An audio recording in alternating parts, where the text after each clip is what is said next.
Eh oui, du coup, on a de l'eau, on en a plein d'eau. Regardez, j'en ai là. Alors, pourquoi est-ce qu'on parle d'eau? Et bien, tout simplement parce que vous nous avez posé la question, soit en nous appelant gratuitement, je le rappelle, c'est gratuit, n'hésitez pas à appeler au 0805 383 383, ou bien envoyez-nous un petit email à ensemble-normandie@francetv.fr, ou bien sur le groupe Facebook Ensemble, c'est mieux avec François. Vous nous posez des questions et du coup, là, en l'occurrence, est-ce que vous avez fait sur la page Facebook une petite question vidéo de Solane et d'Angéline? Regardez ça. Je m'appelle Solane. Je m'appelle Angéline. On vient tous les deux de Caen et j'aimerais connaître les conséquences d'une eau non filtrée sur l'organisme. Et j'aimerais savoir s'il est impératif de filtrer l'eau du robinet. On se pose tous les mêmes Voilà, bon, ça fait beaucoup de questions. Pour répondre à ces questions, nous avons la chance d'avoir aujourd'hui sur notre plateau Marie-Lise Massé. Bonjour Marie-Lise. Bonjour. Ça va bien? Ça va pas mal. C'est très joli Marie-Lise comme petit prénom. Oui, n'est-ce pas? Ça vient d'une fleur. C'est le nom d'une fleur? Oui, où on a enlevé le A, Amaryllis. Ah, c'était Amaryllis et vous appelez Amaryllis. Marie-Lise tout court. D'accord. Voilà. Et alors vous êtes directrice générale du Centre d'information sur l'eau. Oui. Qu'est-ce que c'est que ce truc? Je ne savais même pas que ça existait.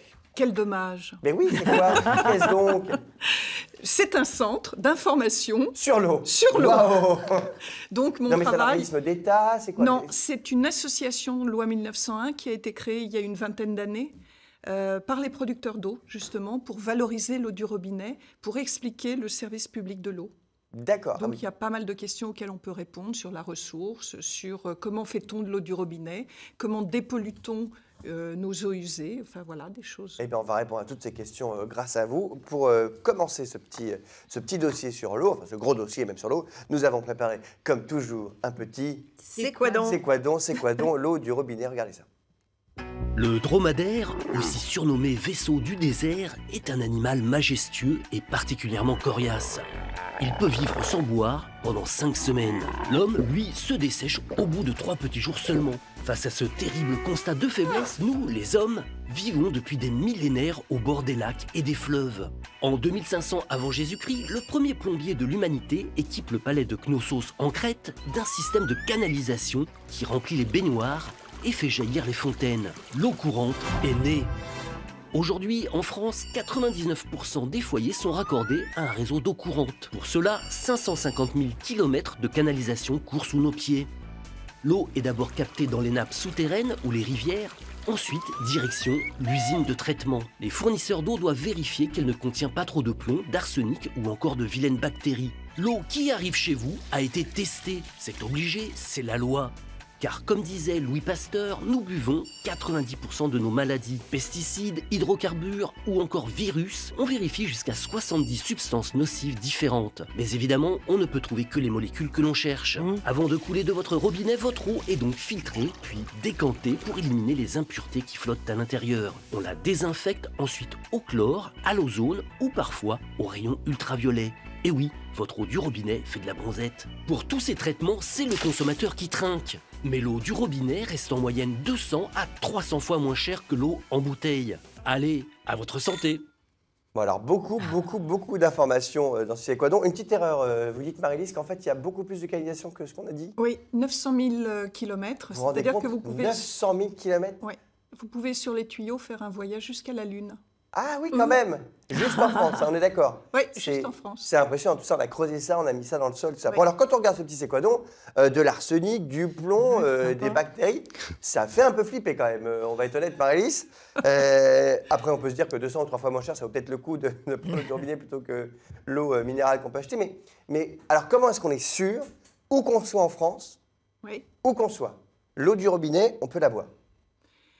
Vous pouvez... Grande question. Oui. Eh bien, nous avons en France des agences régionales de santé et qui contrôlent l'eau constamment. Votre gestionnaire aussi doit contrôler l'eau tout le temps. Quand vous dites notre gestionnaire, c'est-à-dire le propriétaire de l'immeuble? Non, c'est-à-dire celui qui produit l'eau potable. D'accord. Voilà, j'appelle ça un gestionnaire, une entreprise de l'eau. La SOR, Veolia, la D'accord, Lyonnaise. ceux qui produisent l'eau potable dans nos régions et tout, sont des vraies sociétés payées par l'État? Alors, il y a deux façons de faire. D'abord, il faut dire que la commune est toujours propriétaire du service public de l'eau. Le service de l'eau est toujours public. Ensuite, un maire peut choisir soit de faire gérer son eau par une entreprise privée, soit, c'est ce qu'on appelle une délégation de service public, soit demander à à une gestion publique, hein, un service qui l'organise, de gérer l'eau. Et c'est ce qu'on appelle une régie publique. D'accord, donc c'est les deux cas qui arrivent. C'est les deux cas qui arrivent. En tout cas, en France, quel que soit le cas, vous devez avoir une eau potable que tout le monde peut boire. Et donc, il faut savoir que l'eau du robinet, c'est le produit alimentaire qui est le plus contrôlé en France. On a à peu près... Ah, carrément. Carrément. Plus que si je vais au supermarché, m'acheter un sandwich, des fruits et légumes. Oui, tout à fait. Pour vous donner une idée, c'est 15 millions d'analyses qui sont faites chaque année. En Normandie, ça correspond à 1 million de résultats d'analyse. D'accord. Donc voilà. Mais quand on voit ceci, c'est quoi donc quand même? Donc ça dit qu'il y a parfois dedans des choses un peu qui font un peu peur, parce que de l'arsenic, j'ai vu Lily pendant le séquence dire de l'arsenic. Oui. Comment ça? À quoi ça sert l'arsenic? Vous savez que l'arsenic, c'est pas quelque chose qu'on rajoute, c'est quelque chose qui est dans la ressource, parce que l'arsenic, c'est un produit naturel. Ce qu'on oublie souvent, c'est que l'eau, quelle qu'elle soit, elle passe dans des couches géologiques, donc elle récupère plein de choses. Le plomb, le cuivre, l'arsenic, c'est des choses naturelles. Donc il faut ensuite les enlever, les filtrer. Et c'est tout le travail de production pour le... D'accord, parce que cette eau du robinet, on va poser la question la plus simple de la Terre, donc on n'a pas encore posé, elle vient d'où? Elle vient la plupart du temps de nappes souterraines. En France, c'est à peu près 68%. Et alors les 32 qui restent, ils viennent des cours d'eau, des fleuves, des lacs. Voilà, il y a deux choses. Et en Normandie, vous avez 87% de la population est alimentée avec des nappes souterraines. Donc une eau qui est très protégée, beaucoup plus protégée que les rivières ou les lacs. Et donc vous avez une eau qui naturellement est moins, entre guillemets, polluée. C'est-à-dire que mais quoi qu'il arrive, de toute façon, vous aurez moins de travail à faire pour la rendre potable. Voilà, mais elle est quand même travaillée, cette eau. Elle Il faut la travailler. Brute de source et envoyée dans nos robinets. Non, l'eau naturelle, l'eau potable n'existe pas en milieu naturel. C'est pas une eau que vous pouvez boire sans danger. En fait, mais alors, quand on parle d'eau minérale, alors par exemple, parce que quand on va citer des marques, les Evian, les Vittel, les compagnies, les tout petit quanti, là on a l'impression que l'eau est, enfin moi dans ma tête, l'eau a été prise à la source, mise dans la bouteille et on nous l'a donnée. C'est pas le cas? C'est à peu près ça, parce qu'on n'a pas le droit, le droit d'y toucher. Donc donc celles-là, on peut les boire directement. Oui, mais oui, parce qu'elles ne voyagent pas déjà. Elles passent. À Vichy, par exemple, vous allez avec votre gobelet, vous allez au robinet des sources. Directement dans la bouteille. Et vous vous servez, vous buvez. Donc dans ce cas-là, on la boit directement. C'est pas comme l'eau chez nous qui est filtrée, l'eau du robinet qui est filtrée. L'eau du robinet, il faut qu'elle suive un circuit, parce que. Mais alors, par exemple, j'ai posé des questions qui paraissent folles, mais comme ça, je me mets à la place des gens qui nous regardent. Est-ce que l'eau du robinet peut être meilleure qu'une eau minérale, du coup? Bien sûr. Mais comment ça, bien sûr? Vous êtes en train de me dire Elle est moins chère, en tout cas. Non, mais il n'y a pas de différence. Je précise que vous n'avez pas d'intérêt, hein, évidemment. Vous ne pouvez pas gagner d'argent avec l'eau du robinet. Ni avec l'eau minérale. Voilà. Non, mais vous pourriez. Vous pourriez, je ne sais pas, être en contrat avec une marque et dire non, mais il faut prendre de l'eau minérale. Donc au moins là, on se dit tiens. De l'eau, c'est de l'eau. Vous achetez de l'eau minérale, pourquoi? La plupart du temps, parce qu'on vous dit qu'elle a du calcium, qu'elle est beaucoup plus pure, qu'elle a des tas de qualités en minéraux. Oui. Mais ce qu'on oublie, c'est que dans l'eau du robinet, on a exactement la même chose. À ceci près que dans l'eau du robinet, s'il y a trop de minéraux, on les a enlevés. Alors que dans l'eau en bouteille, on ne les a pas enlevés. Oui, moi par exemple, on a donné plein de marques. Donc là, je peux en donner une. Moi, je ne peux pas boire de la Contrex. La Contrex, déjà parce qu'elle n'est pas bonne. Mais non, mais elle n'est pas bonne, c'est une question de goût. Elle a un goût. Elle est hyper forte pour moi et ça me donne des nausées. C'est hyper bizarre. Mais voilà. Non, mais c'est parce que les minéraux, il y en a peut-être trop. Vous savez que les eaux minérales, avant, vous les trouviez chez votre pharmacien. Oui. C'était un produit pharmaceutique. Et dans les années 70, quand les supermarchés se sont développés, on a développé du même coup les eaux minérales. Alors c'est vrai que du coup, les eaux qu'on achète chez le marchand, pas forcément au supermarché, mais chez le marchand local ou au supermarché, coûtent beaucoup, beaucoup plus cher évidemment que l'eau du robinet. On a dit 200 à 300 fois plus cher. Je pense qu'on est relativement on est juste là pour le coup. Vous êtes juste. C'est vrai que c'est beaucoup. Et donc du coup, est-ce que s'il y a quelqu'un qui arrive et qui vous dit moi je suis allergique à l'eau de mon robinet, c'est possible ou ça c'est pas possible? Ça peut arriver quand même? Non, on ne peut pas être allergique à l'eau du robinet.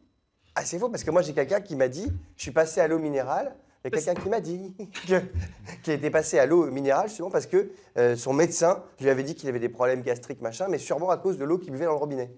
Donc c'est sûrement une fausse conception. Je reviens à ce que je disais tout à l'heure. Ou c'est psychosomatique comme on dit.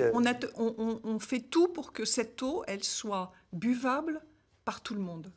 par les enfants, par les bébés, par les personnes âgées, etc. Et pourquoi on arrive à ça? Parce qu'on enlève les minéraux en trop. Voilà, on équilibre cette eau, ce qui n'est pas le cas pour d'autres eaux. Donc, mais par exemple, est-ce qu'on rajoute des choses dedans? Chlore Oui. On rajoute des choses dedans quand même. Vous rajoutez du chlore, effectivement. On rajoute du chlore, comme dans la piscine. Parce que l'eau de la piscine, non, j'ai essayé de la boire, mais c'est absolument dégueulasse.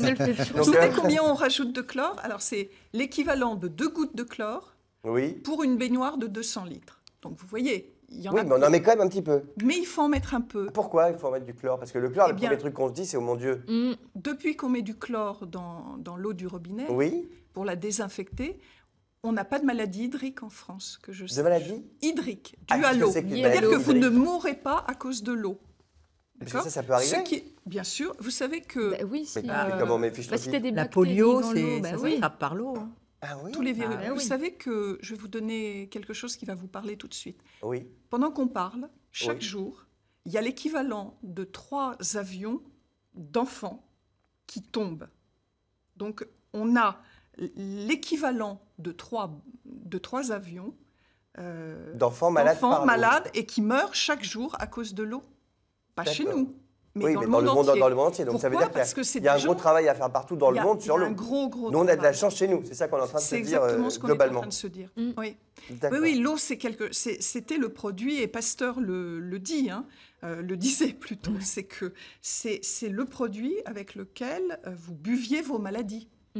Dans Paris encore, fin du 19e, début du 20e, vous pourriez mourir de typhus. On a bien de la chance.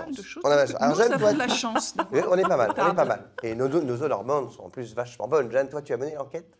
Oui, tout à fait. Tu allais voir un petit peu des... Enfin, tu allais voir. Non, tu t'es renseigné. Je me suis renseignée. Sur les... Bien que je connaisse des sources... Tu n'as pas pris ton petit bâton de pèlerine, là, pas te promener. Bon, bref, qu'est-ce qu'on peut dire sur les eaux, alors? Il y a des sources bienfaitrices en Normandie, notamment dans le pays de... c'est une source où il y a de l'eau qui permettrait de guérir certaines maladies. Et notamment... Ouais.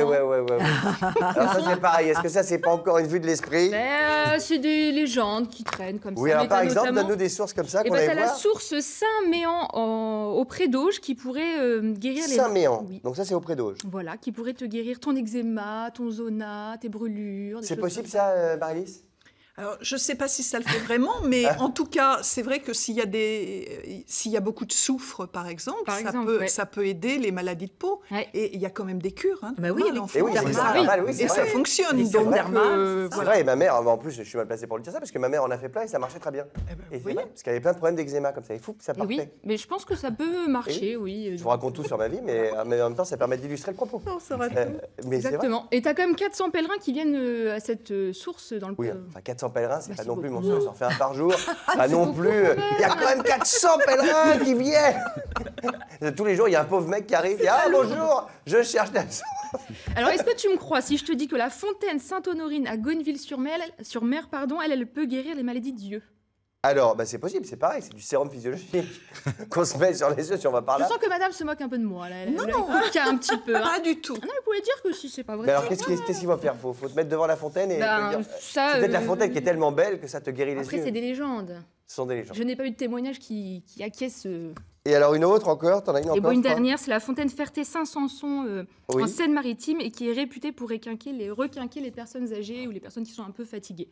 Voilà. D'accord. Oui, c'est peut-être une eau avec de la vitamine C. Tout à fait. Faudrait qu'on teste, en fait. Non, mais là, t'es en forme ce matin. Je te dis vraiment. Mais oui, je suis en forme. C'est ton lundi le plus tonique depuis qu'on a commencé cette émission au mois de janvier. Non, là, t'es méchant. Si, non, je suis réaliste. Réaliste, c'est pas pareil. Et toi, Lydie, t'as trouvé des eaux normandes très spéciales? Ah, moi, j'ai trouvé une eau de table qui est normande. Alors, ça veut dire quoi, une eau de table? C'est une eau en bouteille qu'on peut aller acheter. Voilà. Qui coûte 200 à 300 fois plus cher que l'eau de notre robinet. Oui, mais on se fait plaisir de temps en temps. C'est l'eau Pierreval, qui est une eau qui était confidentielle jusque dans les années 50, qui était surtout consommée en Normandie. Et puis, depuis les années 50, elle est partie dans le monde entier. Et c'est une eau qui a ses origines au Moyen-Âge, dans un petit village, dans le parc d'un château, coulait une source. Et le château, c'est Saint-Mont... non, c'est Pont-Saint-Pierre, voilà, le château de la ville de Pont-Saint-Pierre. C'est près de Rouen. Et voilà, donc elle a été mise en bouteille et on peut dire que bon, c'est une eau, en tout cas c'est une eau de source normande. Voilà. On en a aussi en Normandie, donc. On a de tout. Voilà. On a de tout en Normandie. Et on a eu surtout une eau du robinet très bonne, ça on l'a bien compris, grâce à Marie-Lise. Merci beaucoup d'être venue, Marie-Lise. Un dernier petit truc que vous avez envie de dire peut-être sur l'eau qu'on n'a pas dit, je ne sais pas, qui vous passe par la tête. Pas du tout. Si, tout à l'heure, on a parlé dans le selfie, vous parliez d'eau filtrée. Ah oui, parce que c'est vrai qu'il faut qu'on a un peu... Suis-je bête, on s'est amusé, on est parti, on n'avait pas... Vous faites bien d'y revenir. On n'avait pas répondu à la question de Solane, enfin les deux questions d'ailleurs. Quelles sont les conséquences d'une eau non filtrée sur l'organisme? Bon, bah là, on imagine que ça peut être dramatique. Il peut y avoir des tas de choses dans l'eau pas bonnes du tout. On l'a compris. Mais je pense que dans leur tête, ils pensaient que l'eau du robinet n'était peut-être pas filtrée. Non, mais c'est peut-être aussi qu'ils pensent aux carafes filtrantes. Vous savez qu'il y a les robinets, des personnes qui achètent. Voilà. C'est vrai qu'il y a plein de gens maintenant qui achètent ça chez eux pour se filtrer eux-mêmes leur eau à la maison. C'est utile ça ou ça sert à rien? Non, ça ne sert à rien. Les associations de consommateurs ont fait des analyses, ça ne sert pas. Ça rend même l'eau pas potable, en fait. Ah bon?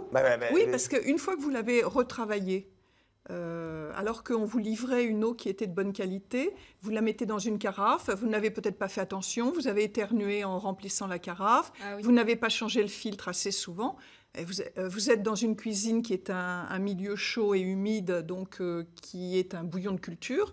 Vous risquez d'avoir plus de problèmes que si vous aviez... Ah oui, donc on a bien fait d'y revenir. En gros, mais franchement, ça coûte cher et sanitairement, c'est pas au top. Il n'y a rien à faire. Donc tous ces trucs-là qu'on voit partout, parce que j'avoue que moi-même, je me dis, tiens, je vais acheter ça un jour, c'est peut-être pas mal, parce qu'on vous fait de la pub partout. Donc ces machins-là qu'on peut acheter n'importe où pour filtrer l'eau, c'est même dangereux en fait. Dangereux, oui, je dirais, il faut faire attention. Mais ça sert à rien en tout cas, ça, et en tout cas, si vous voulez enlever l'odeur du chlore, parce que souvent, en fait, c'est pour l'odeur, pour ça, vous prenez une bouteille, une carafe, vous mettez votre eau, vous la laissez 1 heure, le gaz de chlore part, et vous n'avez plus cette sensation de boire, entre guillemets, de l'eau de Javel. Eh bien, formidable, Marie-Lise, on aura appris plein de choses grâce à vous aujourd'hui. Merci beaucoup d'être venue avec nous. Je vous en prie. Merci infiniment.